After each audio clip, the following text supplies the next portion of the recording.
তোমরা এখানে দেখতে পাচ্ছ 1.02 ডিভাইড 0.102 অর্থাৎ দুটি দশমিক সংখ্যা কী করে আমরা ভাগ করব, সে ভাগ প্রসেসটা কী করে হতে পারে এবং সহজভাবে আমি এখন তোমাদেরকে বলে দিচ্ছি কী করে আমরা দশমিক সংখ্যাগুলিকে ভাগ করতে পারি।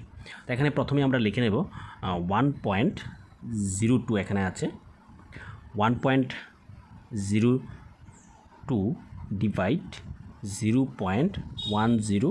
তো এটাকে প্রথমে আমরা পয়েন্টগুলিকে দশমিক সংখ্যাগুলিকে ভগ্নাংশে নিয়ে নেব। ভগ্নাংশে নিলে কী হবে 102 বাই হবে 100 কেন হলো, কারণ পয়েন্টের পরে দুটি সংখ্যা আছে, পয়েন্টের পরে দুটি সংখ্যা মানে 100 দিয়ে ডিভাইড হবে, ডিভাইড এখানে পরের যে সংখ্যাটা 0.102 এটাকে হবে 102 বাই 1000, কারণ এটা পয়েন্টের পরে তিনটি সংখ্যা আছে তাই তিনটি 1000।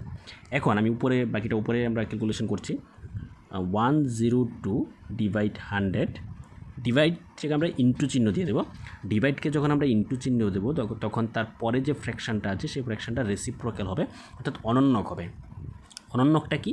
অনন্যকটা হলো যে ভগ্নাংশের যে হর আছে সেই হরটা লবে চলে যাবে এবং লবটা হরে চলে যাবে, তাহলে সংখ্যাটা হবে 1000 ডিভাইড লবে 102 ছিল, এটা হরে চলে যাবে 102। এখন যদি আমরা ডিভাইড করতে যাই, এই যে 102 ডিভাইড হয়ে যাবে এবং 100 দিয়ে 1000কে ডিভাইড করলে আনসার আসবে 10। তাহলে আনসার কত আসলো? 10। তার মানে আনসার আমরা পেয়ে গেলাম। তাহলে 1.02 এবং কে আমরা 0.102 দিয়ে ডিভাইড করলে আনসার চলে আসবে 10। আশা করি তোমরা বুঝতে পেরেছো। এই ধরনের আরও নতুন নতুন ভিডিও পাওয়ার জন্য এবং কিছু ম্যাথের কীভাবে আমরা সহজ পদ্ধতিতে করতে পারি সেই সহজ পদ্ধতিগুলি জানার জন্য অবশ্যই আমাদের পেজটি ফলো করে রাখবে এবং আমাদের এমগণিত ইউটিউব চ্যানেলটি সাবস্ক্রাইব করে পাশে থাকবে। Thank you.